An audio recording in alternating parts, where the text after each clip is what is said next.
Just got back from the pub. Oh, did you? How many? What'd you have? Couple? Okay. Are we going to talk about ice cream? Yes. I hope not. Part of the intro. That isn't in the run sheet. Oh, part of the introduction. Hi, everyone, and welcome to episode 119 of the WA Running Podcast as we record on Monday, the 1st of June, 2026. In this week's episode, we have an exclusive announcement that we're very excited to share. But before the big reveal, we chat to someone who we fondly call our walk physio. We'll introduce her in just a sec. We have another guest, a returning guest, who's an Oggy squad coach and part of the big reveal. And we cover some local results that includes the Lenora Golden Gift Mile, the PTS Winter Series, as well as the Elleker Running Festival.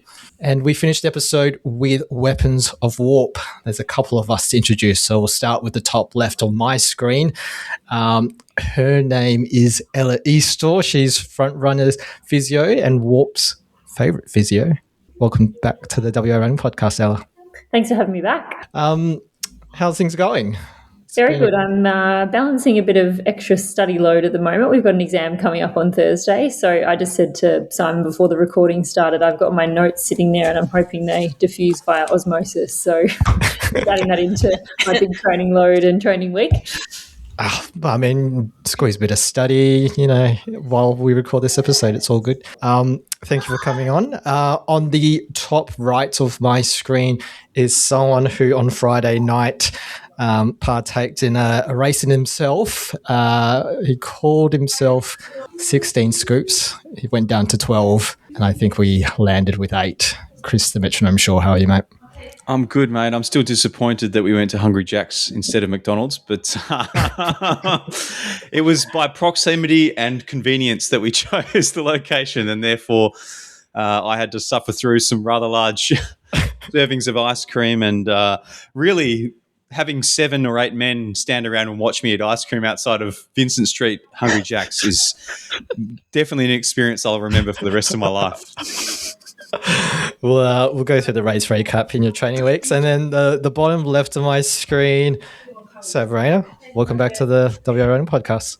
Thank you. Thanks for having me back. And then finally, the bottom right is Vicky Richardson. How are you, mate? I'm underwhelmed by that intro, but yeah, finally. I was trying to think of an intro, and I was like, I can't think of anything. Sorry. I'm okay. I'm really sniffly. I went for a run earlier, and it brought on a very bad cold. Yep. I was fine, and then suddenly I was like, my nose is streaming. I was like, I think I might have an allergy, and it's not. It's cold. So yeah, sorry. I will put myself on mute to avoid you having to listen to the sniffling. No, let's keep listening to the sniffles. Let's get straight into training weeks. We'll start with you then, Vicky. How's your week been? Oh, not very big. Yep. I did like 30 Ks, went to the gym a couple of times. But in good news, I feel like I've turned a corner in that I have had, ever since before Hurdies, I've had lots of niggles, as Ella will know well. Just things that are not that serious, but just there bothering me and not really going away. And I've also had a few weeks, the last probably month or so, where I've not been very well, and had a couple of like minor health issues.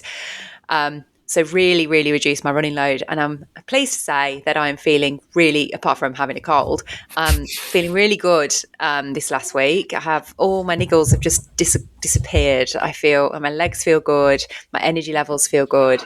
And I'm feeling quite excited by running at the moment. So I'm looking forward to getting into my road to a sub 20 minute 5K now, which will be my rest of the year. Well, it's the 1st of June, so that gives me 6 months. 6 months to do a sub 20 minute 5K and a single pull up. Wow. Just one. Just one. Yeah, they are my goals for the rest of the year. I'm aiming high.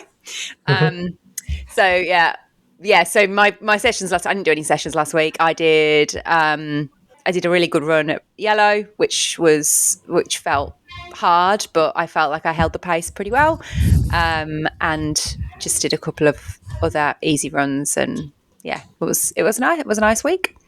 That's me. Good. Just experienced some technical issues. So how about we get straight into Sav? How's your training week been? Yes, not too bad. Sorry about the technical difficulties. That's my fault, I think. Training has been okay. I've been managing a little hip niggle probably for like the last 8 to 10 weeks probably now. Training is still looking a little bit low at the moment. So I finished up at 59K last week. I was a bit annoyed that I didn't know that it was 59 and I could have looped it round with that 1K extra. But I haven't done any sessions in probably 8 weeks now. So all of that has just been easy running and just getting some time on legs. I'm still doing my hot Pilates sessions in the mornings with Tina and trying to add in a few gym sessions where I can as well. Didn't do any cycling last week, which I guess is nice. I am hating the bike a lot. But it was mainly probably more so that I didn't have enough time to be sitting on the bike for a few hours. Just a busy week with Michelle's wedding and all the exciting things around wedding weekend. So, not too much mileage on my side at the moment, but it will start to be increasing as we start the Sydney Marathon block this week. How many weeks till Sydney? We've got 12. Okay. A little bit stressed. What's your expectations 12 weeks out? For my race itself, I've kind of like accepted that it won't be super fast this time around. I think just recovering from a few niggles. I just want to get to the start line, enjoy Sydney and the whole experience. So if I can run anywhere between a 3:20 and a 3:30, I would be stoked. But I am a little bit scared to do a marathon block with Tina for the first time. I've seen everyone struggle through their 3 hour and 3 hour 15 long runs. So it's my turn to go through that now. Yeah, I mean, it gets pretty spicy once you're in the peak phase where you do a long tempo session on the Saturday and you follow that up with a 3 hour long run after that. It's can get pretty spicy. But do you know if Tina will give you that sort of type of plan, or do you think that there might be some amendments, knowing your history and your niggles of late? Yeah, it will be reduced. We have chatted about this a little bit. I won't be doing like the full tempo sessions that you guys have normally had. I guess we'll see how my body responds as we get further into the marathon block. But how it is currently, I'm going back to basics, very small tempo sessions at the moment. And I guess just really focusing on getting the Ks in on the midweek long run on Wednesday and Sunday. Yep. And if I can sprinkle in some tempo sessions on Saturday and then a session on a Thursday, I will. But we'll see how my body starts holding up. I think it's just important that we are very careful during this block and I get to the start line in one piece. I see hills. Tell us about that. Yeah. I mean, look, I am lacking a lot of strength at the moment, especially in my legs and my hips. So hills will be added, I guess, with Sydney being such a hilly course, just getting comfortable over the hills as much as I can. But yes, we will be adding in some hills on Thursday. So I think I'll be joining you on Thursday mornings, maybe. I'll see you in the distance running very far away from me while I struggle up the hills. But I guess just trying to add in a little bit more strength work that way as well. I mean, I've heard that Sydney is not as hilly as a lot of people make up to be. Yeah. Is that right, Chris, Vicky? Like, it's not terrible. I mean, it's not a trail. If you asked Shane Johnstone if Sydney Marathon was hilly, he'd probably laugh at you. But for a road marathon, it's pretty hilly. But I think if you've prepared for it adequately, then you don't really suffer as much as people who are training around Lake Munga 6 days a week. Yeah. I did Sydney in 2024, and it wasn't as bad as everyone had said it would be. Like, I was quite prepared for it, and when I got to like the big hill, I was like, oh, okay, this is actually quite doable. Nice. I think with what Tina had me doing and what she'll no doubt have you doing to some extent or another, you won't find it hilly. I think you'll be fine. Perfect. Happy days. It's a net downhill course too, right? So, about the quads. It's all about the quads. Very good. Yeah. All right, let's move on to you, Ella. How's your week been? Oh, well, I've done 0 running Ks this week. I think I've done about 5 Ks in the pool with my arms only. So my arms are feeling a little on the tired side.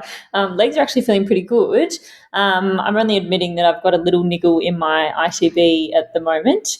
So the last week we've just taken a cautious approach to deload completely. I was meant to race HBF and didn't end up racing just because this niggle just didn't really want to let up and my easy runs didn't feel so easy on my ITB. So made the tough decision on Saturday morning after my shakeout to call it a day.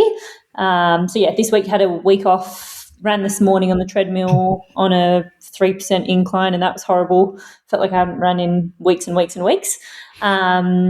Just very cruisy, lots of gym, lots of swimming, which are 2 places I really not enjoy being in. So, trying to spend 45 minutes max either in the pool or in the gym on any given day. So if I'm in there for any longer, then it's probably worth a welfare check. So how's the treadmill run? Other than it being on a treadmill, like positive signs? I think so. I had a bit of awareness, but I guess like anyone experiences after a niggle or an injury, the first run you do or the first activity you kind of do, all you're doing is thinking about it and waiting for it to surface. So I had a little bit of awareness towards the end, but I don't know if that was my brain overruling how good my body was feeling or if there was a little bit of awareness there. So I'll test it out tomorrow with one of the boys at work. I've been taking up a proactive approach and seeing one of the physios at work. So he's helping me out and keeping me sane. Why the 3% incline on the treadie? Just enough to put you in a position where you're having to actually run with better form. So anytime you run up a hill, there's no way you can run up there with bad form. And especially with something like the ITB issue I've got, it comes down to the running mechanics that I've been able to get away with probably for 18 months that becomes a bit lazy when I get tired. So 3% is enough to cause a bit of adaptation and change, but not too much to feel like you're absolutely dying, and half an hour on a 3% incline was enough. 6 Ks uphill was where I was calling it.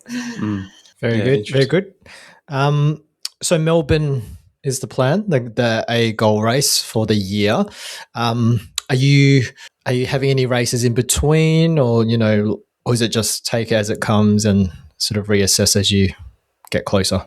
Well, I was having a chat to Tina when I was having a little mentee bee about not racing HBF, and we did put Bibra in the pipeline, but I just don't think that I will, not that I don't think I'll be ready, but I don't think I'll be running in the form that I would like to be at that point. So I don't know if racing is a good idea for my mental fortitude for the rest of a Mara block. So At the moment, I think I will probably keep it relatively low key and just get back into training. And like Sav was saying, some of the sessions look a bit spicy, so I think I should probably be placing my mental load towards those sessions instead of having a race. Okay. All right. Well, all the best for the rest of the week. Hopefully less is the plan to do treadmill runs, or are you going to try and go outside? I think I'll have to do one more, but I will chat with my head physio tomorrow and see what the plan should entail. I would like to run outside, but I mean, this weekend did make me feel pretty grateful that I had a week off running after seeing the horrendous weather outside. Yep. In saying that, I would rather run outside than be on a treadmill. Yeah. All right, over to you, Chris. I see 112 Ks for the week. How's your week been? Bit of a lighter week, maybe. In all, like, intensity-wise anyway. Coming off of HBF, felt... I mean, I did a kind of a short tempo on Tuesday and then felt quite fatigued from that. So I had a day off on Wednesday, got back into it on Thursday with a kind of shorter threshold session. And then really the only other thing to note on this week was the longie yesterday. So went for a run out in the hills around Darlington and Helena Valley with Ordwin and ran... I think I ran more. There was more elevation in that run than I was expecting there to be. So Garmin always seems to undercook the elevation. But that was good. It was beautiful. If people like asking me, Maddie said before I left, please be careful out there. Make sure you take care of yourself. And I didn't see any rain beside the very end, and there was almost no wind out in the hills. It was like it was like a different place. It was crazy. So as soon as I descended the hill, it was immediately apparent how awful the weather was. But on the run itself, it was pretty chill. So I felt like it was probably the safest place in Perth to be yesterday. That's a good advertisement for Sunday Hills there. Yeah, I mean, anyone's welcome to join me. I put it in our group chat every week, and as you know, and nobody takes up that offer. So, I'll start broadcasting it wider so I can get a few more people on board. Yeah, very good, very good. And tell us about Friday night.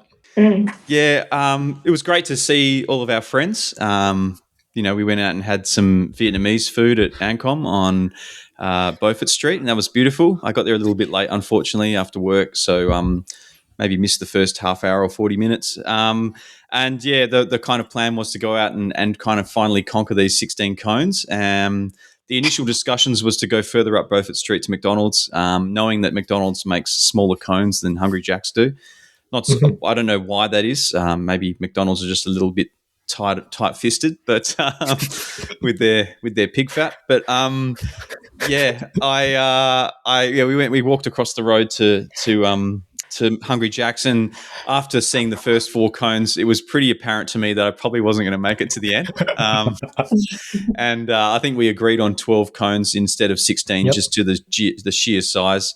I think, if for comparison's sake, I saw Andy Carrington throw in a few barbs in response to one of the things, and my thought was, Andy, just imagine if a yard was 8 kilometers and not 6.7, and then it might feel a little bit different. But I got through the first 4 pretty quickly for the first 5, I think, but then the next 3, it started to hurt, and I was looking at the last kind of 4. I kind of half ate a bunch of them, and I don't know. On aggregate, maybe I got through 9 cones of total ice cream, but there was 3 cones left or 3.5 actual cones. Funnily enough, the cones were the hardest part to eat. I thought the ice cream was going to be the hardest part to eat because it's just, after a while, would become so awful and the texture would just be repetitive. Maybe I'd get palate fatigue. There was no palate fatigue. It was pure struggle town because my stomach was freezing. It was probably, 12 degrees outside. And that was a surprise, wasn't it? The Hungry Jack's in Mount Lawley was just, there's no inside area. It's just an outdoor space. That's weird. And there were people picking up like orders for for Ubers and stuff, and there was that one lady who was ordering her food looking at me sitting in the corner, and I'm sure she had some things to say about me to her family afterwards. But I regret making the challenge to begin with. I should have accepted that I couldn't have done it, and I therefore give you kudos on your 16 yards because my 16 cones was a big failure. I mean, if you were to do it again though, like we did go straight to Hungry Jack's straight after dinner. We probably should have gone for a bit of a walk. Could you inhaled the first one very quickly? Yeah, you saw me. I just literally the whole thing. Yeah. Do you regret, because those first 4 went pretty quick within perhaps the first 5-6 minutes? Yeah, I ate too quickly. I had an hour to do it, and I probably ate the first 5 inside of 10 or 12 minutes. Hindsight's a beautiful thing. I probably should have taken my time, but because it was so cold outside, I just think sitting out there wasn't pleasant to begin with, and then having cones on top of that, it wasn't great. So I think it became people were trying to egg me on and keep me going, but I knew that my stomach was feeling really awful, and I couldn't stand up without feeling pain. So, oh God. As soon as we started going for a walk, to kind of after I'd given up on the quest, and I was like, guys, I need to go somewhere and get rid of this because I feel like I'm going to be sick, or I'm going to be in hospital later if I don't get rid of it. So, I went up one of the lanes there and said hello to a tree, and then came back and said hello to you guys again. Yeah, went for a nice stroll. The really strange thing is that once it came back up, it was actually still cold, which was the worst thing. that was the most surprising thing of that adventure. But that's what nine cones of ice cream will do to you. What a story. What have you done? There are a What lot was of that? parallels between this and the failings of people doing a backyard ultra. They're just going off too fast, doing their first 4 or 5 laps too fast, and then not being able to go as far as they'd expected they would. That is pack pig mentality. Exactly. Thanks, Sav. I appreciate that. It was like I was a pack pig because I was being the pig, and there was a pack of men around me just chanting my name to eat this ice cream. So it felt it was a bit weird quite that we animalistic in the end. But it was a bit weird that we went live. Yeah, but I'm not sure how I feel about that. But looking back on it, it did scream to me that maybe we need to start a YouTube channel. Maybe not about eating ice creams at Hungry Jack's, but maybe about actual more interesting things to do with running. But it was. I wasn't as awkward as I thought I would be. As awkward as I certainly felt. Let me tell you that much. Chris has watched it back and he's like, "Let's start a YouTube channel." I look great eating my ice creams.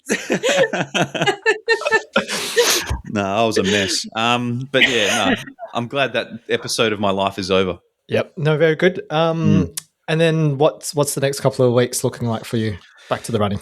Yeah, I will be in China this week from Wednesday through Thursday. So I will probably be running on the treadmill a lot, unless I fancy going out and risking some of the air pollutants that are floating around Guangzhou at the moment. So it'll probably be a lot of treadmill running. I don't really know how I feel about doing sessions on the treadmill because I've never really done them. So it might just be a lot of jogging, to be honest. We'll have to wait and see. I'll hopefully get outside, but the weather up there at the moment is absolutely horrendous. I think it's minimum 26 every day, typhoon season, and like 100% humidity. So it's going to be absolutely grim. Sounds like fun. I'll treat it like a training camp. Just put it that way. Yeah. Very good. Very good. All right. I'll get into my training week. 68 Ks for the week. A lightish week following on from HBF. The next couple of weeks, Tina's got me doing Gregory Street Hills, which is the hilly part of Gallop. So trying to do basically on and off reps up and down that street. So I tried 2-minute reps this past week, and that felt pretty good. Felt actually easy. And then by the fourth rep, I didn't not think it was as easy as I thought it'd be. So it'll be interesting this Thursday where I try and venture the whole K length of it. But so that's me for the next couple of weeks on a Thursday. And then trying to ramp up volume, really. So I think reflecting on HBF, pretty satisfied with the half time. So I think I'm going to put all my eggs into Shirley 10K, which is the 19th of July. And then, if I recover okay, I'll take a swing at Perth half, but the 10K will be the priority for me. And then on Saturday, I was meant to do 3x2Ks. And every time Tina puts 3x2Ks, that just is permission for me to send a park run, which is what I did. The plan was to meet a couple of guys. We didn't have a Saturday session on the coast, so we decided to go to Perry Lakes to do the park run there, and kind of didn't realize how difficult it was going to be to run a PB at Perry Lakes, because there's a bit of a grass section that you do. So there's a fast, I guess you do the loop of the lake, which is fine because it's on the road, and then you just veer off the grass and you do a little grass-ish loop, and then you do the loop twice. So I went out too quick. There were a couple of kids that I wanted to chase down, and then halfway around the lap of the lake, I looked down on my watch and I saw 3:15s and knew I had made a grave mistake. And then I saw Bowbridge on the other side of the lake, so basically pretended to be cool, calm, and collected. And then once I went past him, I was like, oh, fuck, I'm going to go out too hard. So, it was kind of shit, but I managed to do the park run in 17:31. So kind of happy with that. The plan for the next couple of weeks is to ramp the mileage up and see how we fare in the next month or so. I mean, it's interesting. I mean, you obviously having a swing at a park run, but you think about, 5 or 6 months ago, you couldn't even break 18 minutes on the track. And here you are the week after half marathon and, running 17:30 on a bad day. So it's got to be happy with that, surely. No, very happy with that. And not on a PB course either. I was surprised when you messaged and said about Perry Lakes. I was like, well, I think I said, why would you do Perry Lakes? I know it was location, you were looking for the location rather than a course, but I wouldn't say it's a fast one, although I still think that time's incredible on that course. No, I am happy with it. So I got there early and I tried to figure out what the course was. Tried to follow the Google map of the course, and once I realized that you just go off onto the grass section, I was like, it's probably not gonna be possible to run a low 17 that I had sort of prepped in my head. But and then after the first K, knowing how fast I went out in, and then once I hit the grass, I was like, nah, I really can't be fucked. So that kind of ended it, but I tried to maintain effort and was all right in the end. So I don't know when I'll try another park run. We'll see when Tina puts in another 3x2K. Still happy with that effort. So I don't know what my plan is for Shelley 10K just yet in terms of what fitness I'll get. Roto half marathon is wedged in there. I think it's in the next couple of weeks. So the plan is to run that with Dan for a bit or for most of it. And then hopefully a solid sort of month of running and see how I fare. Good. Very good, mate. Awesome. Yes. All right. Well, let's get straight into our chat with our expert physio. I'm going to focus a bit this episode on female physiology, bone stress injuries and red S, as we think this is a conversation that every runner can learn from. So, Ella, as a physio working with runners, what are some of the unique considerations for female athletes? Well, I guess with female athletes, we've got lots of I wouldn't say extra body systems, but extra hormones and interplay of hormones throughout our monthly cycles and things. So hormones are probably the biggest ones. We get lots of fluctuations of estrogen and things like that. Estrogen is helpful for collagen synthesis, which is great for our tendon health, but also for our bones. It helps build our bones up. So without estrogen, people tend to sit on the poorer side of bone production, tendon health, and all those kinds of things. And that's sometimes when people will come and see us. Obviously, that's really closely linked to our menstrual cycle. So every month we have those. Some people have issues around that time of having their period and things like that, and feeling their energy levels dip, and sometimes have issues with bones, tendons, all those kind of things around that time. And also, obviously, at high risk of developing REDS. Any athletes are, not just particularly females, males too, but given all of the interplay of estrogen in our body systems, that seems to be kind of the biggest things that affect females in developing REDS and horrible bony stress injuries like we see. So we hear a lot about bone stress injuries in endurance sport. So what exactly is a bone stress injury, and why are runners particularly susceptible to it? I mean, I think we're seeing a lot of them at the moment just because so many people are running, which is awesome to see and awesome to have more people exercising than ever. And, we're happy to see people out there and see people participating. But unfortunately for those unfamiliar runners, as well as endurance athletes and people that take up long distance sport, basically what a bony stress injury is a repetitive stress injury to a bone. Something like running, any sport really where there's repetitive nature to it, we're all at risk of developing a bony stress injury if our training loads aren't right, if our body systems aren't functioning well. So pretty much our bones have a life cycle. We have two types of systems at play. We have a bone building up system and a bone building, like breaking down system. So the bone breakdown system cells, they work at like a monthly life cycle versus our bone modelling and building systems have a lifespan of about 3 months. So what happens? It's a system that is very, very well oiled on a day-to-day basis, but we get bone build-up, bone breakdown. What happens in a bony stress injury is that we have more bone breakdown than bone build-up, and that's due to these systems being I guess, lacking lots of energy, but also due to lack of recovery and those kind of things are probably the biggest things we see. So unfortunately, there's lots of factors that influence them. And if I see someone in the clinic, we're usually trying to make sure that we're seeing it from a holistic approach. So sending them to sports doctors, sending them to sports dietitians, seeing us and making sure that we're not missing any big factors in hopefully not getting them to have any recurrences later on.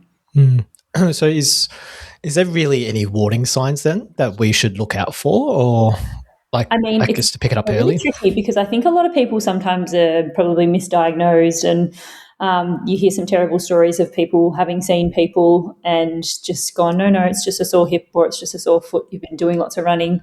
And I think until you work with athletes or work with lots of runners and things like that, certain types of pain that they get aren't normal. So the biggest thing we look at is, people will probably start with more of that like dull ache kind of pain in a specific kind of area.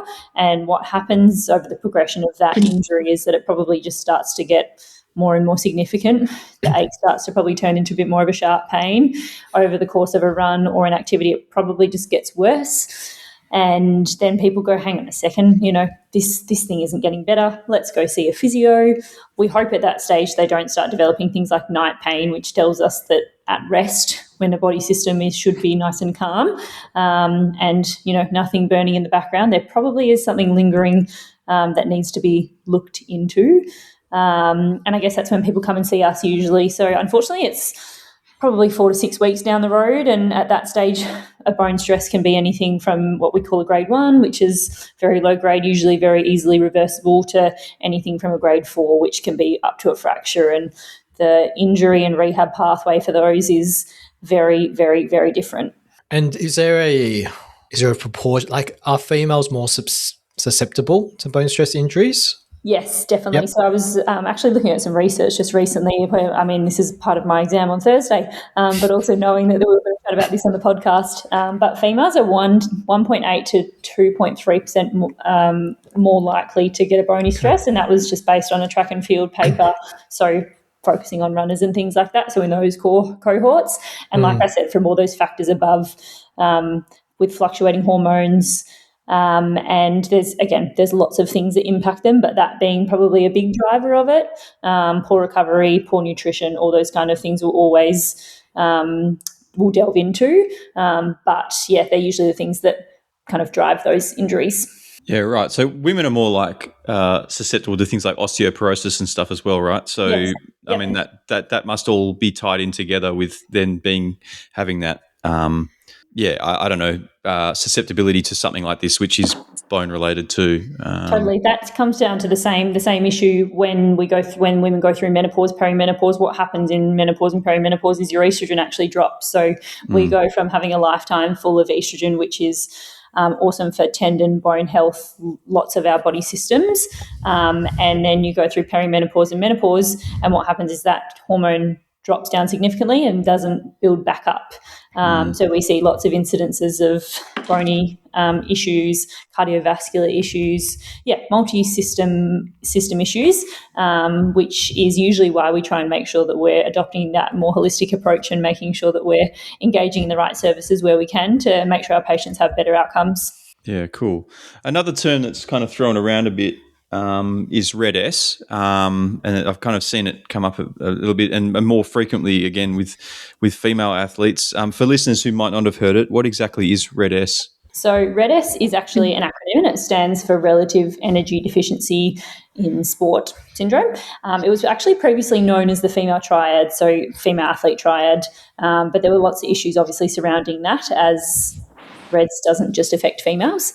And you don't have to be an athlete to get REDS either. Like you just might be an everyday person that starts to exercise and do all those types of things. So anyone can develop REDS. But basically what happens in REDS is, I've got a little definition here that I can read to you from this Olympic Committee paper, but it's a syndrome that has impaired physiological and psychological functioning by both female and male athletes, which is caused by the exposure to problematic or severe low energy availability. So basically what drives REDS is a mismatch between what you're putting in your system and what's going out. So what's putting in is things like recovery, fueling. What's coming out is your training demands, training intensity, load, stress, work, all those types of things. People with RED-S are more susceptible to bony stress injuries then because of those that lack of input versus output.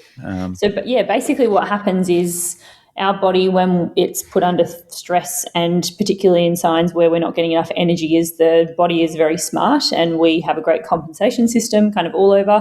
What will happen is the energy gets pushed towards systems that really need it, so heart, lungs, brain, even though people do start to report like cognitive issues and concentration issues, the main bodily functions that we need to survive, that's where all our energy will go. All the other systems, bony system, tendon systems, just get pushed to the side. They're not important to keep us alive. What we need to be able to live is a healthy heart, brain, lungs, all those types of things. So energy towards that gets stripped away. And unfortunately for females, one of the big signs and one often big question that we'll ask in an appointment is, how regular is your cycle? Have you lost your cycle? When was your last period? And all those types of things for our female athletes. Otherwise, they report things like fatigue. They might be sick all the time, that all of a sudden they're just getting all these aches and pains that they've never had before, and that kind of raises our eyebrows and we go, I think something bigger than just a bit of a tight hip or thigh bone or calf or foot plantar fascia kind of area. We start to scratch our heads a little bit and want to dig a bit deeper. Yeah, for sure. Well, I mean, this probably brings us to you, Sav. You've been through your own journey with RED-S and bone stress injuries over the past couple of years. Do you mind taking us back to the beginning, like of when you started to feel these symptoms and when you had a diagnosis, and I guess what you've done over the course of the last couple of years to move through that? Yeah, of course. Bit of a long story, so I'll try and not make it too long for you guys. But I think looking back, I probably have been dealing with REDS probably for close to 5 to 10 years, and it's probably just been like on and off over the last few years. But I think mainly was last year. So ended up getting a femoral stress fracture in the shaft of my femur. It was a grade 4A stressy. So as Ella said, you can have different grades. I guess if you're looking at the stress fracture that I had, I was one grade away from an actual break in the femur. So I don't do things in halves. So, did it nicely. I guess the more that we started to delve into like why this stressy had occurred, it was like, okay, I was in the depths of REDS, did all the blood tests to check all my hormone levels, and it pretty much came back that my estrogen levels were showing that I was premenopausal. For a 27-year-old, that's not a great sign to get back from a blood test. Pretty much all my hormone levels were non-existent. But I think what Ella touched on, like the last 5 to 10 years, I've been struggling with fatigue, gut issues, brain fog, seeing, quite a few doctors, dietitians, and we try to fix the fatigue side of things, but a lot of it wasn't really clear what was happening. I think a really important thing to note as well, and speaking to my own athletes and other people as well that have been dealing with REDS and their own stresses, is that I was on the pill for 10 years, and when you do blood tests when you're on the pill, those aren't your actual hormones. It's all a synthetic hormone that is essentially in your body. I came off the pill and I regained my period pretty quickly. I had it for 5 months, but then lost my period. Having to go and explain that to my local doctor, the GP had no idea what REDS was. So, you're trying to sit there with a doctor, trying to explain, you've got the stress fracture, I could be in REDS. what's the go here, and they don't really know what REDS is. So you're trying to explain, what's going on. But there's so many different factors, with the hormones and everything that actually is going on in your body at the same time. And Sav, is that what you actually did? Did you kind of almost find the diagnosis for yourself through your own research before your GP could get there? Or, had you spoken to other people to kind of understand a bit more about it? Because I imagine that if we go back 10 years, REDS didn't exist. And as Ella said, it was called something completely different, and looked at in a different way. So I guess that information wasn't as much back then as it perhaps is now. Yeah. I think, I guess going through the whole stress fracture and trying to figure out what was going on and why the stressy happened. I had been working with a sport doctor that is actually based in Berlin. And, for like the last few years, I've been working with her in terms of, like my own fatigue and what was going on. So when I spoke to her, it was like, okay, this is probably quite likely REDS that is going on. Same with my physio. I guess that first appointment that I had with her, I guess when I presented with this sharp pain in my leg and I couldn't do a single leg hop, she was like, I think this could be REDS as well. I was at that stage, I'd lost my period for 3 months. So it actually wasn't that long of a time, if you really think about it, for like my body to break down that severely to have like such a bad femoral stress fracture. But I guess when we took a step back and we're like, okay, why has this happened all of a sudden? What's been going on the last few months? That's when we started putting the pieces together and then doing the blood tests. And I had been off the pill long enough at that point to get an accurate reading of where my estrogen levels were and things like that. Yeah, and I guess that the health professionals aren't really connected in those conversations to each other, are they? So No. You're the one then having to pass that information between, which is difficult. It can be, yeah, definitely. And I think, trying to find that team around you can be quite difficult. And I was really lucky that the team that I had was amazing. And I found a really good GP in the end. I had a sport doctor here. I had my sport doctor in Berlin. So we did our Zoom calls, had a dietitian, had a physio. You build that team around you, but and a sports psych, and you're trying to relay that information across to each other and, sending referral letters between each other. But there are good people out there and to help people through it. It's just, knowing where to find them. And I guess being open with them as much as possible, because they can only help you with the information that you give them. Yeah. Mm-hmm. So how long did it take you to get to that point then that you were kind of at the centre of a team around you? Mm-hmm. Yeah, a tricky one. I'd probably say 2 months in of the stress fracture. I'd been working with a dietitian previously, but then I was referred on to another dietitian. She's actually part of the Australian Olympic team, so she was incredible. And you just you got to trust in what she's telling you and what she's telling you to eat and how to fuel around your training. But probably 2 months just trying to find those people and trying to figure out what's going on with your body. Why is the estrogen levels so low? Why has my period disappeared? And the more you look at it and you're like, okay, if your period and your estrogen are checking out, so are your bones. So it becomes a lot clearer, I guess, the further into it you are. But having that team around you can make a big impact. And the sports psych, I think some people don't like to talk about going to see a sports psych or seeing a sports psych, but I think dealing with such a big injury like a femoral stress fracture and dealing with REDS at the same time, I think that is super important to help anyone through it. So what did that journey look like for you at that point? So you had your stressy, you had spent a few months finding the people that could give you the right advice. What happened then?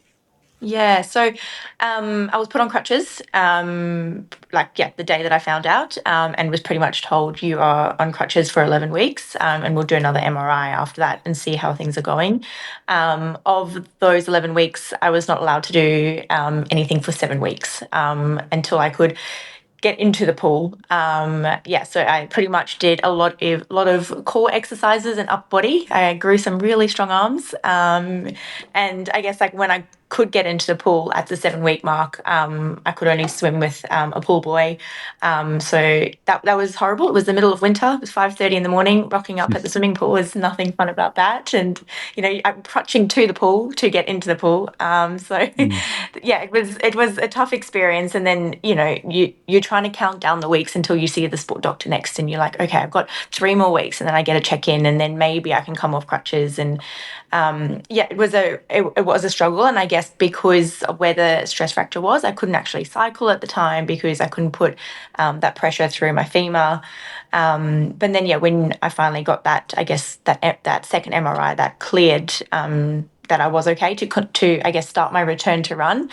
I'd never had a major injury like this. I didn't really know what to expect. Like, can I just go for a 5K easy jog? But I was pulled straight back, and my first run back was 5 times 1 minute running, 4 minute walking. So that's 5 minutes of running. It was horrible. But I think the whole 11 weeks of that being on crutches was just a horrible experience. I think I cried every day for 3 months. And it's such an emotional time. I think a lot of us tie our identity to running and getting out there, and even just mentally, just okay, I've had a hard day at work, I just want to go for a run and clear your head and clear your thoughts. But I couldn't do that. I could sit on a ski erg and sit on a box and do the ski erg for 30 minutes. That was a big struggle. Yeah. Yeah. It's not the same, is it? No. Yeah, it was it was a really tough time. And I think, you're trying to heal a stress fracture, but then also try and figure out why your hormones aren't at the levels that they should be, and why is everything dropping, and trying to, build your body back up again to a healthy level. And did those two things keep pace with each other? In that, so you got to a point where you got a clear MRI, you were able to start introducing a little bit of running back in. What were your hormones doing at that point? And was there still any concern that, that they didn't want to let you go too far too fast? Yeah, I think, exactly right. The approach that I had from the sport doctors was a very conservative approach. I think it might have looked a little bit different if I wasn't in reds, but essentially when I got the clearance to start my return to run, my period hadn't returned. So, the likelihood of starting to build up miles again and getting another stress fracture was quite high. So, you want to go, you want to keep pushing your body, and, it's exciting to get back running, but I had done the blood test and my estrogen levels had hardly moved. At that point, my estrogen was still quite low and my testosterone had actually skyrocketed. So at that point, when I was, trying to get back into a return to run, I ended up getting severe cystic acne as well.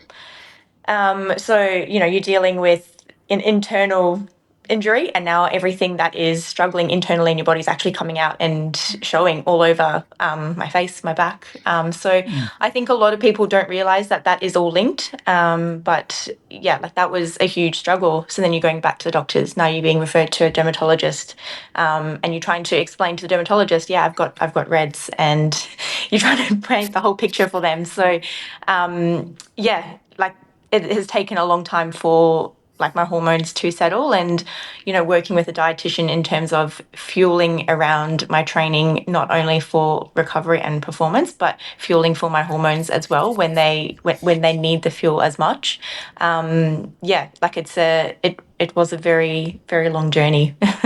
I would imagine, well, I know this about you. I know I can see probably elements of how you show up on social media and on Strava and in person, the gratitude that you show for being able to run. And I feel it for different reasons altogether, but I feel that myself, having not been able to run for a period of time. What are your reflections now looking back? Obviously, you've talked through your training week and your upcoming Sydney marathon build. Tell us how you feel about running now, and what, and also what you're still, maybe looking out for. I think there's such a big, greater appreciation. I think, before it was I have to do this 45-minute run. Now I'm like, okay, like I get to do this now. Like I get to be out, running out in the rain, running on the hills. So yeah, I do have a lot more gratitude, I would say. And I think, even I remember like one of my earlier runs when I just come off the return to run, it was literally a 60-minute run. There was nothing special about it, but I just remember running along the coast going, okay, like I am so happy to be out here, to be moving my body. There's nothing great about this pace. There's nothing special about it, but like my body can actually do this now. So I guess just taking a moment to actually take a step back and see what progress you've made can make such a big difference. But I guess going into like a block, like a Sydney Marathon block, I know what I've been through and what the warning signs are and what I need to be looking out for. But, I have come such a long way, working with my dietitian and making sure that my fueling is up to scratch now. But as the Ks increase over the marathon block, just knowing that if my Ks are increasing, my fueling has to increase as well, and match that output, because essentially that's why I ended up getting the stress fracture in the reds. Like my fueling was fine for a 70K week, but it wasn't fine for a 100K week. So just matching that load as things increase, and yeah, working with the team that you have around you. I guess I'm quite lucky that I was able to get a really good support network, I guess, around me to help me through it. But yeah, I guess just being super in tune. I think I'm very in tune with my body anyway, but as things do increase for Sydney, just being I guess hyper aware in a good way about it, not being too paranoid. Yes. Yeah, I guess there's a fine line, isn't there, of just making sure that you are listening and watching out for things, and also enjoying the process as well. Yeah, definitely. And I think that's it. Like, I think last year was such a traumatic year. Like, even this little hip niggle that I had, well, that I'm still managing, I guess, like my initial thought was, oh my goodness, is this like, it's the same leg, has the stress fracture come back? And you kind of go into like the spiral of, oh, it's all happening again. And, the physio has to like speak to me and they're like, it's okay. You've got a tight hip. It's nothing actually sinister. Like, you're going to be okay. But I guess for what I went through last year, I guess it is a bit of trauma around things like that. But I guess, as Ella touched on, like, knowing the different warning signs that you can look for. And now I've had 6 consecutive cycles. I'm like, okay, like my bones are going to be okay. My period has returned and things are tracking along nicely. So just trusting that that I will be fine if I'm smart about it and I'm sticking to what the dietitian and everyone around me is telling me to do. Yeah. Yeah. Yeah, it definitely sounds like you've learned an awful lot about yourself and your body and how you need to, look after yourself. Yeah. Final question to both of you on this topic: what if there's a female listening to this podcast and is thinking perhaps they're recognizing some of the things that you've both touched on? What's the best piece of advice you've got for that person? Yep. Do you want me to go first, Ella? I guess like my main thing would be just to like understand that discipline actually comes from nourishing your body, not the other way around. I think that is a really key piece of information that was told to me earlier on in like the stress fracture, like to really nourishing your body, that's where the discipline is from. Get your bloods checked, try and find a doctor that will and knows and understands reds and female systems. I think that's super important. And, I guess my message is always open as well. So if anyone did want to reach out to me and speak to me about their own journey, like I'm always happy to chat to someone about that. I guess caveating that I'm no expert in this. It's just my own experience and what I've learned through going through it. Well, and I guess mine would probably be proactive. I think we often see so many people, and I think the most heartbreaking ones are always like, 2 weeks out from a race, someone comes to me and they've got a sore foot and they've had a sore foot for the last 10 weeks of their block, and you just think, oh my goodness, like where was someone, thinking along the way, like, God, maybe I should get this checked, or, you know, you'd have someone in your corner going, maybe you shouldn't have a sore foot all the time. So I guess my big thing as a physio anyways is that we would much rather you come and see us, even if you think it's nothing. And, you know, we're there to make sure that we keep you out of there. We do not want you coming back into our room because it means that we haven't done our job well enough. So be proactive, and it's okay to come in when something, you know, you just sometimes need a little pat on the back and maybe a little kick up the butt to do your rehab properly, or exercises, or go to the gym, whatever it is. But be proactive is probably my biggest one. Yeah, very awesome. Good. Thanks, guys. Well, no, Sav, thanks for sharing and being so open with your story, because I'm certainly going to, I think there's going to be a lot of listeners who get so much out of this, both men and women.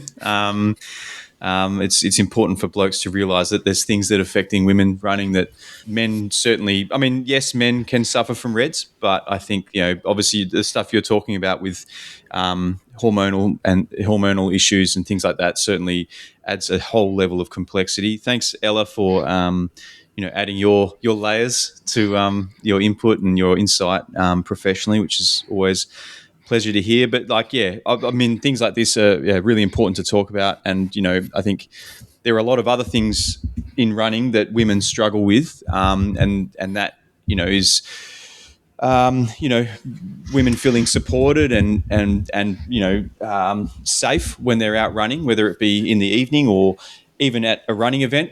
We've probably witnessed, Simon and I probably witnessed things at marathon club events in recent times where women have felt unsafe. Not to say it's to do with the marathon club, but certain individuals in the running community have certainly made people feel that way.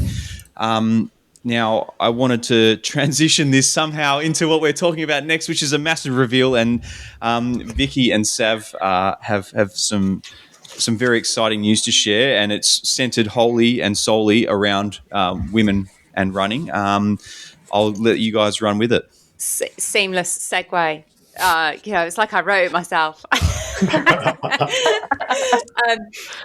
Yeah, I mean, I think we've been kind of hinting at this for a little while. Sav and I have been working away in the background since November, actually, on something that we just became really, really excited about.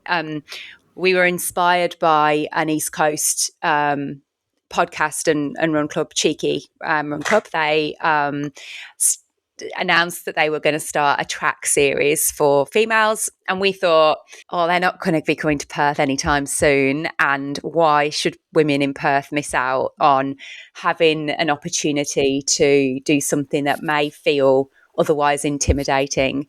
I think running, you know, you see a lot of women at running events. I think more and more there are more females running. I think definitely there are perhaps more barriers to running for females than there are males, particularly around, as you say, Chris, running at night in the dark, having to think about safety aspects, making sure that, you know, you carry, I've heard women say they're carrying their car keys in their hand with, you know, between their fingers, that kind of thing, that they're using their phone for their torch, that they've got emergency contacts plugged into their watch and alerts and things like that.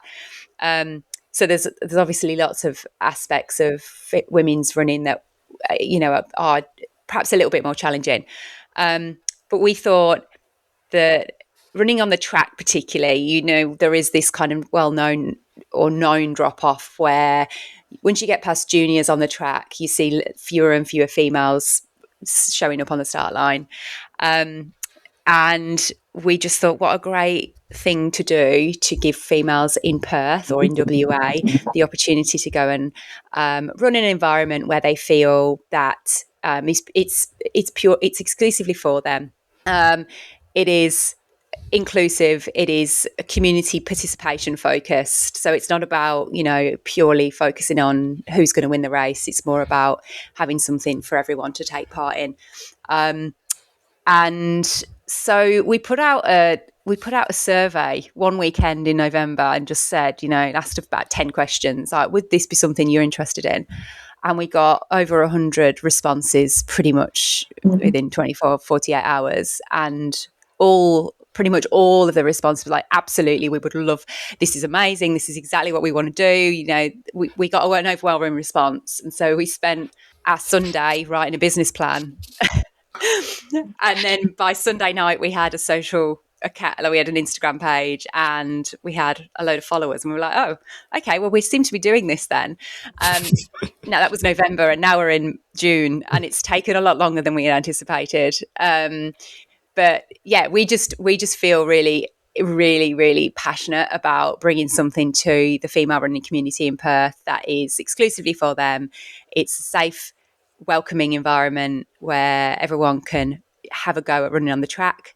And I'll perhaps let Sav talk about what that is actually going to look like. Yes. So I guess the event itself is called WA Women's Track Night, and the way that we envision it all to, I guess, be put together, we'll have 3 separate 5K track races across the evening, and a junior 1K race as well. So just trying to, include the juniors as well. But the 3K race, the 3 5K races are for all abilities, so all paces, and we'll split the races out depending on your pace. So, whether you're going for a 5K PB or it's your first time running on the track, there will be a race that you can slot into.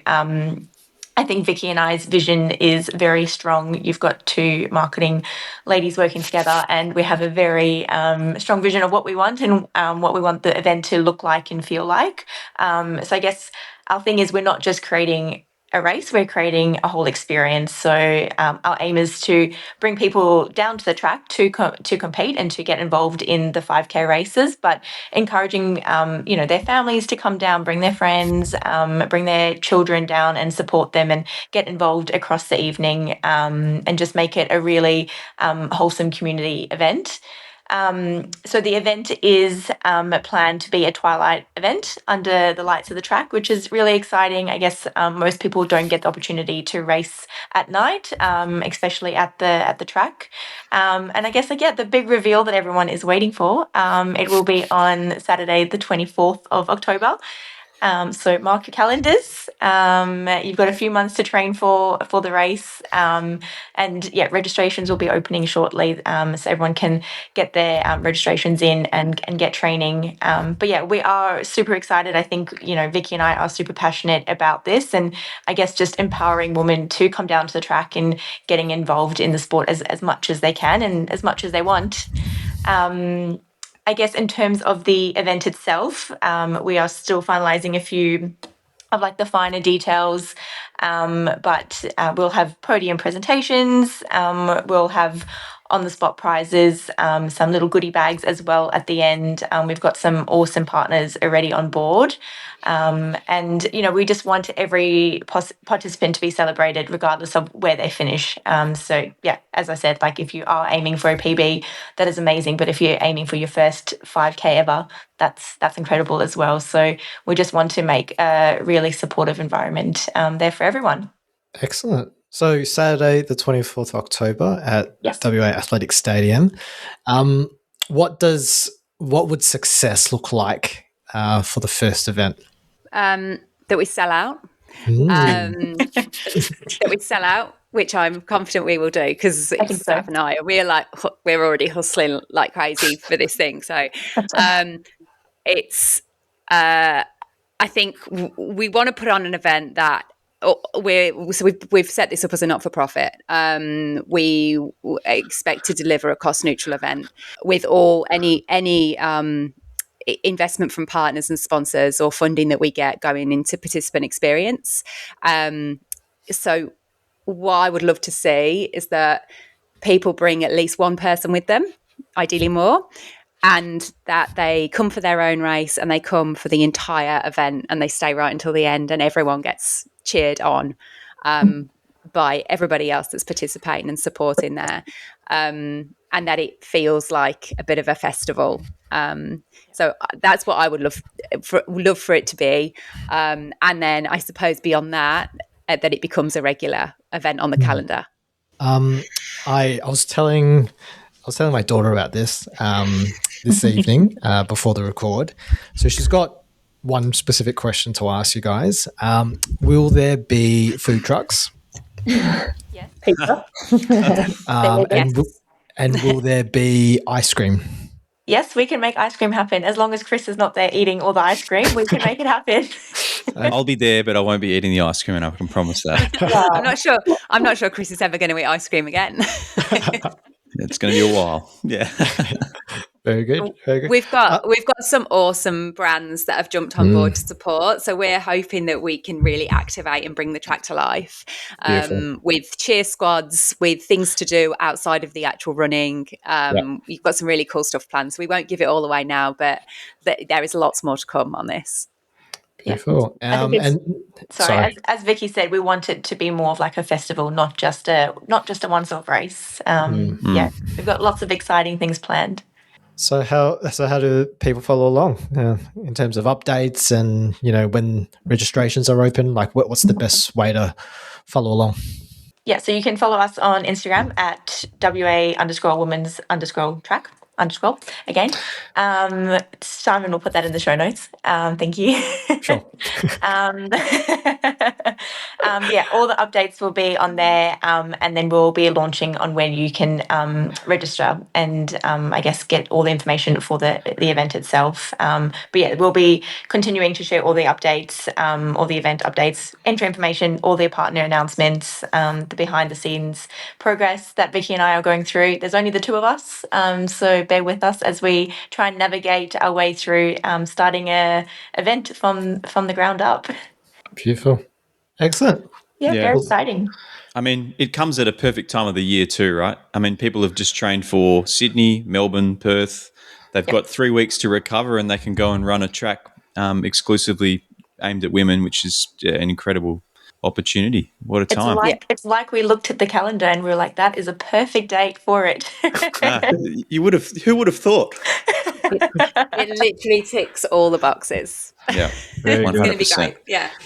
Looking forward to it. All right, well, let's get straight into some of the results that occurred over the last week. So we'll start things off with the Lenora Golden Gift. That was on over the weekend. So I don't know if you guys got to see the races. There was a stream on Runners Tribe. You had Daddy Raff on the mic calling both races, which was very exciting. So we'll start with the men's race. We had Peter Bowl taking out the win. Coming second was Luke Shaw, and coming third was Tom Moorcroft.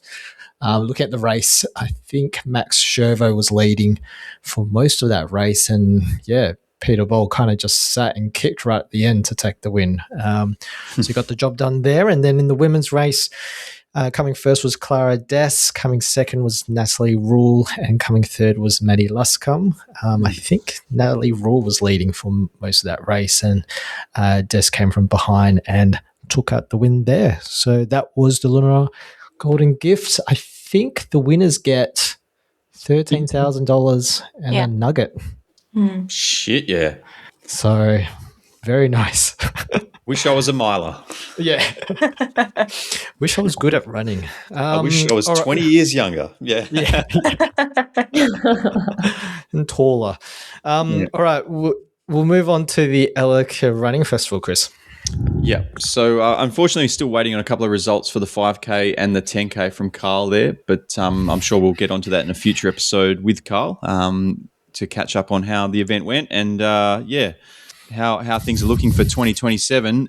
But from what I can see, Mark C won the men's half marathon there. Mark happens to be Joel Gray's physio, and also happens to be a 358 miler. If you look up his World Athletics profile, so extremely impressive. The crazy thing about that is that Mark is still 2 years younger than me, so I feel ancient. But he finished in a time of 1 hour 13 minutes, having had a strong lead from the start. I believe he took Matt Maguire's. Based on that, I believe he took Matt Maguire's course record, which was previously 1:15. According to Joel, this was just a workout for Mark, so that's pretty wild. Has tinges of Luke Burrows doing a steady run at the Fremantle Running Festival a couple of years ago, just flexing hard on everyone else down there in Elleker on the weekend. Kate Pritchett went, I guess, back-to-back, you could say, even though we didn't have an event last year. She went back-to-back from 2024 and was the first woman to cross the line in 1 hour, 29 minutes. Conditions were not great, I can imagine, being Sunday morning. It was terrible up here and I think even worse down there. So, yeah, incredible to see such fast times. It probably just goes to show how fast that course is. I think we've got a couple of voice memos here, if I'm not mistaken. Who cares to introduce these? Yeah, we'll start with Tori Squire in terms of her recap of Elleker. Hey guys, thank you so much for having us on here and giving Elleker Running Festival the shout out that it deserves.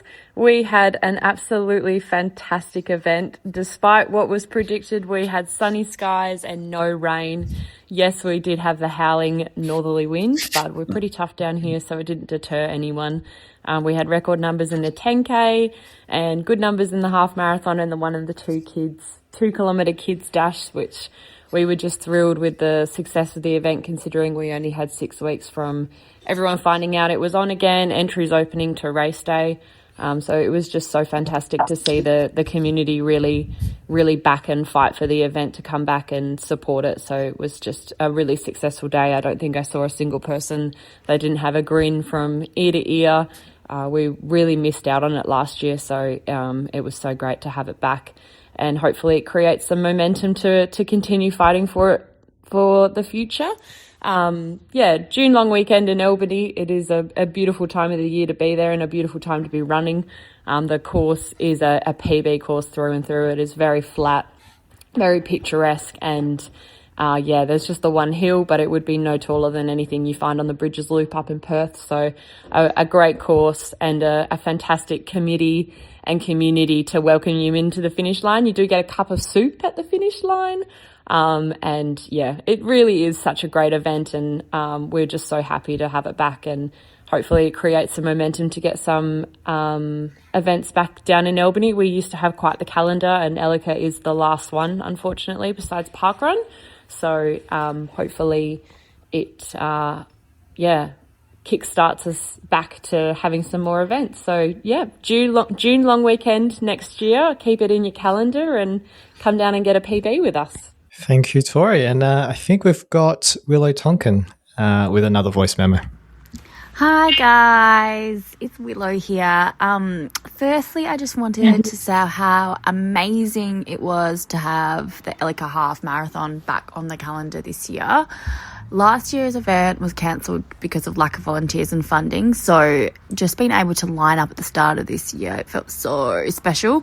Because events like this are such an important part of like the WA running community, and particularly in the regional areas, they just wouldn't happen without volunteers, organisers, and the sponsors who put in so much work behind the scenes.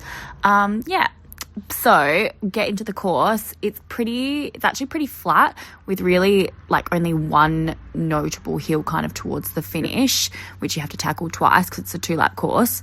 The most challenging part this year was definitely the wind. It usually is pretty crappy weather every year. So this year we actually were lucky enough to not get any rain. We just had the wind. So there were definitely sections where we got a little bit of help with the wind, but then there were definitely some tougher kind of like headwind sections that definitely made you work for your pace. Personally, I was really happy with my run. I got, official timing don't come for me, but by my Garmin, I got 1:42:33, which I was so happy with. I felt pretty strong and controlled throughout the race. It was just a kind of I think it was around the 15, 16 kilometre mark where it was just a bit of a headwind and I kind of panicked and stopped. But it's okay. We managed to get back on track, and I think it might have been about, I think I might have managed a negative split. I'm not sure. I need to have a look. But, so I just focused on the effort, even when the wind kind of picked up. I just felt like I was running within myself, and I finished pretty strongly too, which I was really happy about. So I did finish feeling pretty positive about the result and kind of like where my fitness is heading. But more than my own run, it was just great to see so many people out there supporting the event, even though the event was made last minute, they still managed to pull pretty good numbers. Like I think they had the highest amount of 10K runners this year, which is pretty amazing considering they only gave people 5 weeks notice. So hopefully the strong turnout shows, just how much races like Elleker mean to the running community. And, hopefully it ensures it's back again next year. So, really big thank you to everyone involved in making it happen. And, thanks for having me on. Thank you, Willow. I'm sure you're off the hook from official marathon time integrity unit. She's fine. She's fine. They still haven't released the official results, so she absolutely is off the hook. She can claim whatever she wants. Yeah. Absolutely. I thought Joel was racing, Chris. He was, but he was running with his partner Georgie instead. So Joel went for a nice run with his partner on Sunday morning. Nothing to do with Mark being on the start list. Well, I mean, maybe he saw that Mark signed up and potentially, first place is gone. But I'm not sure. I haven't touched base with Joel too much, but I did see he was back out in the afternoon for like 15 or 16 Ks. So he's I think full steam ahead now for Transcend. So cool to see. But shout out Georgie. Excellent. All right, we'll move on to Perth Trail Series Jolly Jumbuck. Take us away, Vicky. So this was at the State Equestrian Centre yesterday. So we had the green course, which was a 6.2K course. So in the females, Ebony Regan was first in 21:30. We had Sandra Sivois in 24:03 in second, and Vijaya Kumari in 24:30 in third place. In the men's, we had Stu Hopkins coming in first in 21:13. Second placed male was Ricey Steele in 24:32, which actually makes, I didn't say this, but Ebony Regan was second overall, which is a great result for her. And then in third place for the males, we had Sam Applegarth in 25 flat. Onto the blue course. So the blue course was 14.2 Ks with 460 metres of elevation. In the females, Madeline McLaren was first in 1:21:06. Catriona Hill second in 1:22:56, and Stacey Dawn was third in 1:26:22. And then the males, we had Trent Sivois, obviously some relation to Sandra, in 1:07:43, first place male.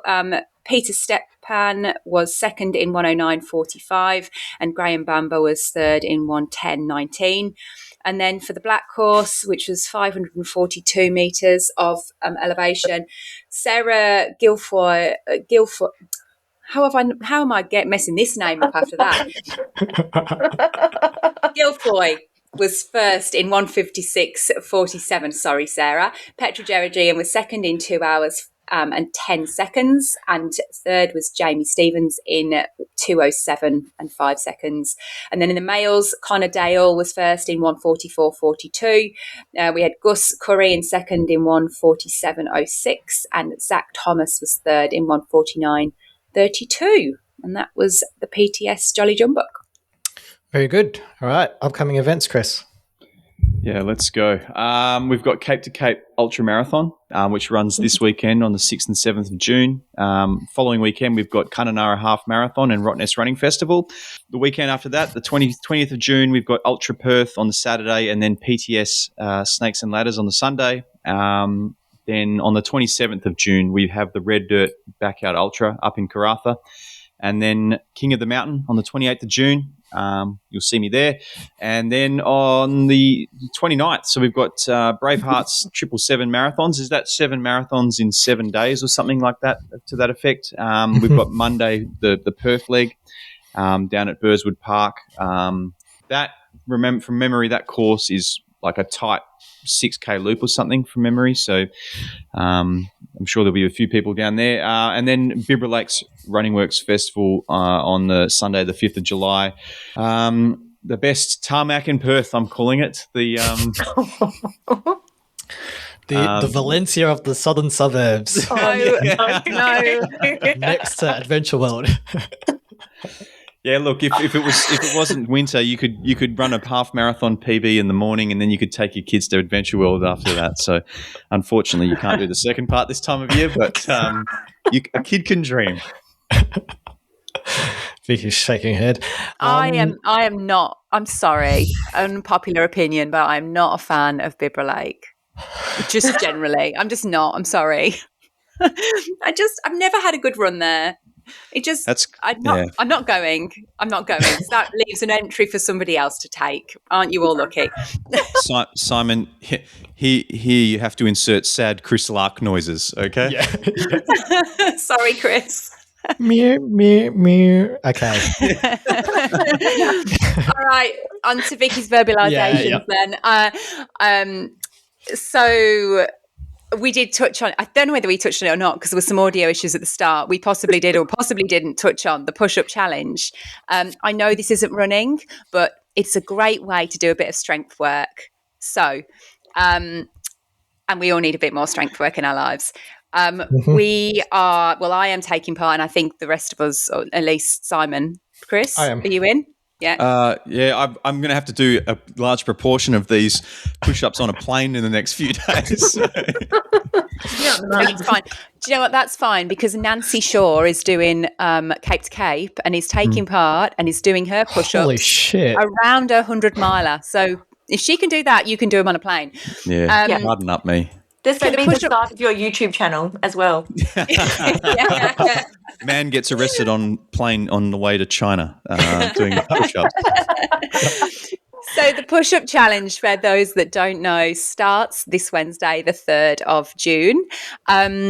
It was started by a group of friends, just as a kind of fun way to challenge each other to something, and kind of keep in touch with each other.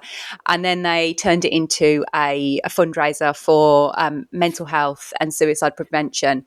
So the push-up challenge runs from the 3rd of June to the 27th of June for 24 days anyway.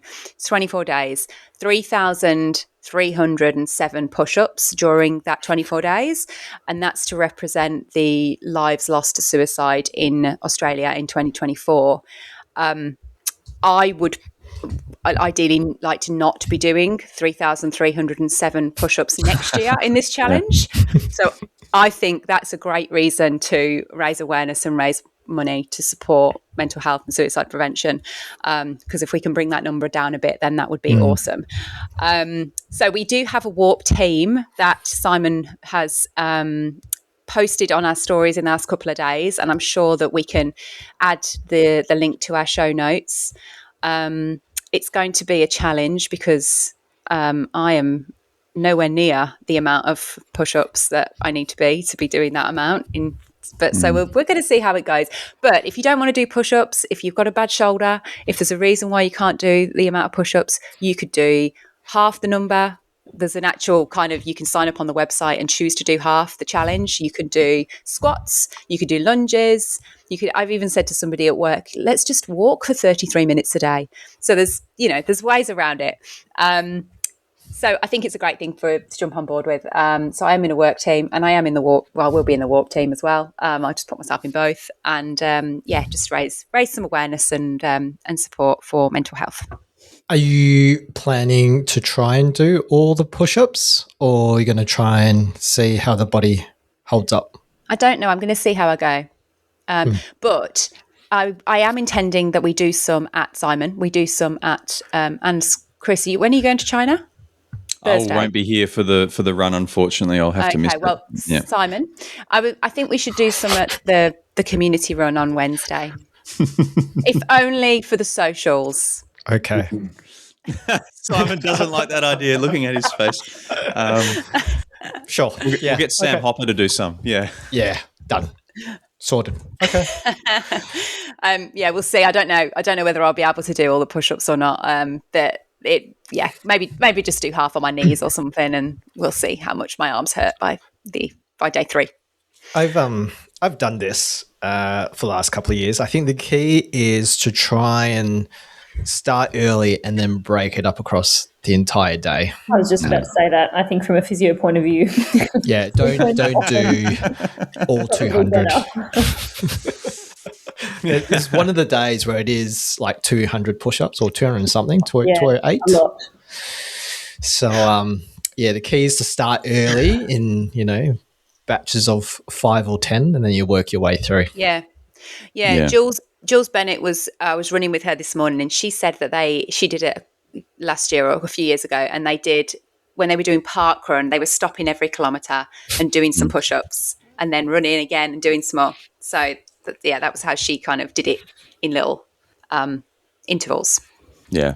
Well, I mean, I think it's once you finish this June, you move into July. It's jacked July, right? You're just absolutely ripped. Vicky will do 20 pull-ups by then. Yeah. Easy. Maybe I will get to my one single pull-up before the end of the year at this rate. No, easily. Easy. All right. Thanks, Vicky. And then quickly on Simon Says, we've got the community run this Wednesday with ASICS and the Running Centre. I think we're meeting at 5:30 for a 5:45 start. I think this time of year, wise idea to bring head torches, particularly those that will do the smaller Kings Park loop. So we've got a couple of ASICS shoes. I'm trying to remember from the top of my head. I think a couple of Super Blasts, Mega Blasts to try out.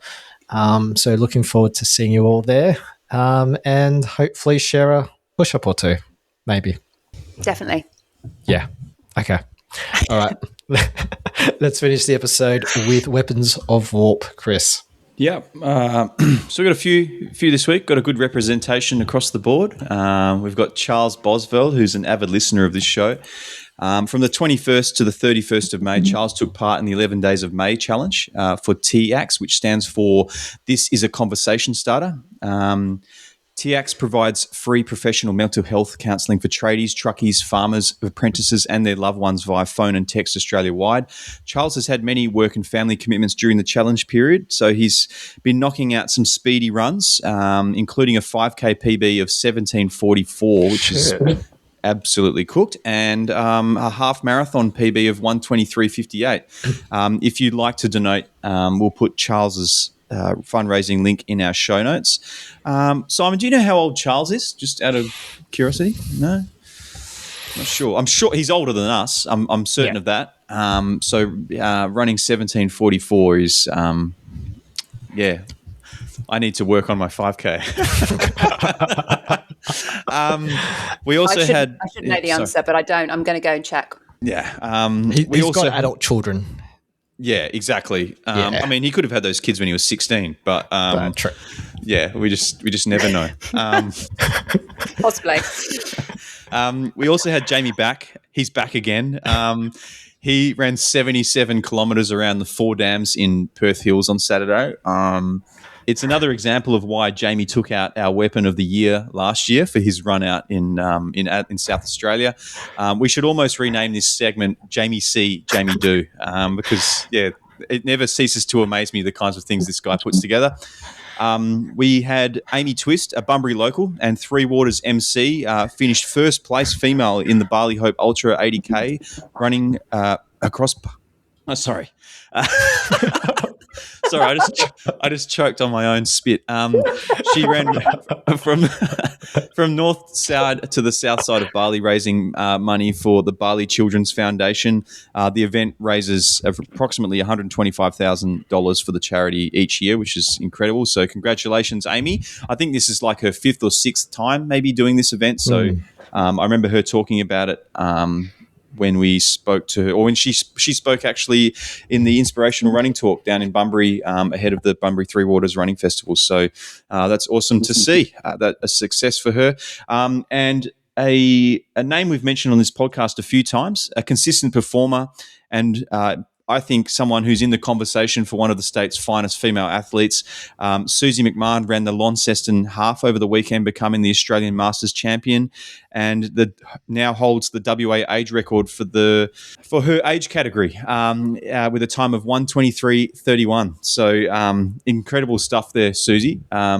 I think it was quite wet from what I saw over there in Lonnie, but from all accounts, an incredible place to race and somewhere I hope to get to in the next year or two. So congratulations, Susie. That's all our weapons for this week. Does anyone care to add another for the sake of shits and giggles? I was running with our friend Chris on Friday. We were doing the River Loop. And do you know when you get to the bell tower side and sort of the path splits into two? There's like a cycling lane and there's like a running lane that's really close to the river. Anyway, so our friend and I were sort of running down that path, and then there were a couple of guys, or there were a couple of people running, like walking or running along the cycling loop, cycling path, and then there was a middle-aged gentleman who was running behind two girls, like perhaps uni age, I would say. And then instead of running around them, he literally just shoved them across. Oh, dear. And then continued running. And our friend and I were like, what the fuck is wrong with this guy? Like, you shouldn't be running on a cycling path to begin with, but he could have just gone off the grass. And so he's a dickhead. He is a dickhead, but it clearly just fucking feeds into this conversation about what we were talking about earlier about women feeling unsafe. Yeah, I know. So unnecessary during the middle of the day on a Friday. Anyway, that's my nomination for a weapon, but for the bad things. Yeah, there's good and bad weapons, as we all know. Vicky's enlightened us. So Charles is in the 50 to 54 category. So 17:44 5K in over the age of 50. Very impressive stuff. Nice. That is Charles. That's an 83.99 age grade. At Parkrun? Yes, at Parkrun. Yeah, right. Interesting. At Long Point Parkrun, which is, I think, Port Kennedy, and they had their first event last week when he ran it. Cool. So I didn't know that Parkrun existed. I was looking up Rockingham because I thought he was down there, and no. Well, if it's at all where the secret Rocky Run used to be, that is the most atrocious hilly section of coast I've ever come across. So impressive stuff. Yeah. Excellent. Any more weapons from anyone else? No, I don't think so. Sorry. Anyone that probably ran on the weekend in the crazy weather, I saw a lot more people swimming, I think, on lots of social media than running. So well done for getting out in the wet and in all the elements. For sure. All right. Well, thank you, Sav. Thank you, Ella. Thank you, Chris. Thank you, Vicky. You can reach out to us at WA Running Pod on Instagram. You can email us at warunningpodcast@gmail.com, and you can find us on Warp on Strava. I'm messing this up. You can find us on Strava. Thanks for joining us this week, and we'll catch you next time at the WA Running Podcast. See ya. Bye. Goodbye. See you guys. Got a question. If someone were to pay for dinner on Friday and not say anything over the weekend, are we obligated to pay for our meal? So even though we've asked, how much is it to pay? He's not said anything. It's Monday night, 9:42 p.m. Do we need to pay, or is it his shout? Oh. Do you have his bank details? We do not. No. Well, then I think no.